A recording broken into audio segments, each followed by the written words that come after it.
On peut faire une analyse. Là où il y a l'alternance et où les mandats ne dépassent pas 2, au maximum 50 fois 2, Oui. le pays se développe beaucoup plus vite.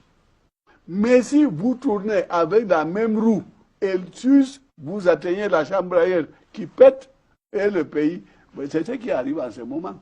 Le Cameroun est en train de se déchirer de toutes parts parce que l'autorité de l'État est laminée. Et elle ne peut pas se rétablir tant que nous ne procédons pas à l'alternance. C'est aux électeurs de comprendre cela et de choisir la voie du développement du Cameroun et non l'argent. Oui. Parce qu'il y a des gens qui sont là, si je ne soutiens pas le régime en place, je perdrai mes avantages. Et toi, tu auras quel avantage tant que ce régime existe? Rien, sauf interviewer M. Garga. Est-ce que vous redoutez quand même les fraudes électorales lors de cette présidentielle? Parce que certains partis politiques commencent à en parler déjà. Non, les fraudes électorales, tout dépend de la conscience des hommes.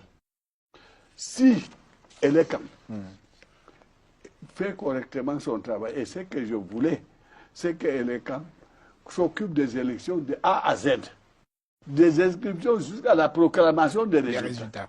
Comment voulez-vous qu'un organe procède aux inscriptions des gens et après la fermeture du bureau de vote, on le met de côté. Oui. On remet l'administration préfectorale ancien système. Où est donc la démocratie? Et ensuite, Elekam ne se sent pas responsable des résultats, puisqu'elle ne peut pas jurer qu'il ne s'est pas passé de magouille aux commissions départementales, aux commissions communales de supervision, où se tisse toute la gamme de banditisme électoral. C'est-à-dire, si des Camerounais, je crois qu'il y a quelque chose, je ne vais pas venir à la religion, on dit que l'État est laïque, mais nous manquons de foi. Et je crois que c'est l'une des raisons pour que qui explique que le Cameroun est en train d'aller toujours vers le bas. Parce que nous devons être honnêtes.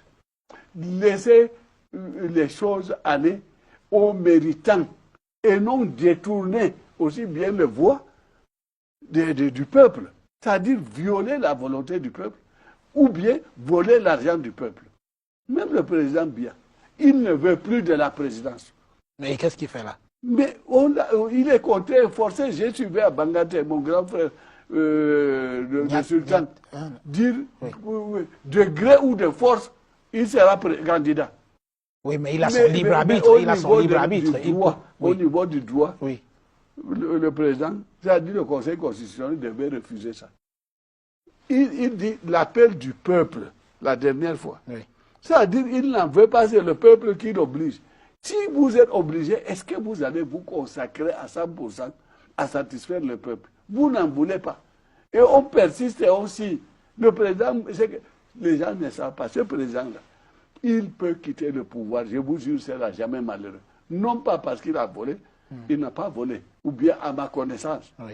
Mais des gens comme moi, des gens comme certains de ses collaborateurs, comme certains Camerounais même, qui n'ont même rien à voir avec la fonction publique, on s'occupera de bien, il ne sera jamais malheureux. Et il faut se rappeler ce que Obama avait dit à Addis Abeba. Oui.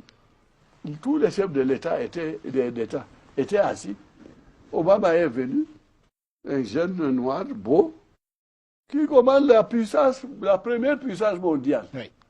Et il dit aux chefs d'État africains, mes chers amis, pourquoi vous vous accrochez au pouvoir? Faites tout pour qu'il y ait alternance dans vos pays. Que les mandats présidentiels ne soient pas excessivement longs.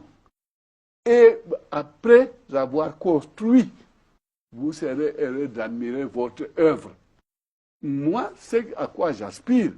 C'est qu'après la fin de mon deuxième mandat, je vais faire le tour du monde. Et dernièrement, il était au Kenya, il est partout. Oui. Et il est consulté par même ses pairs.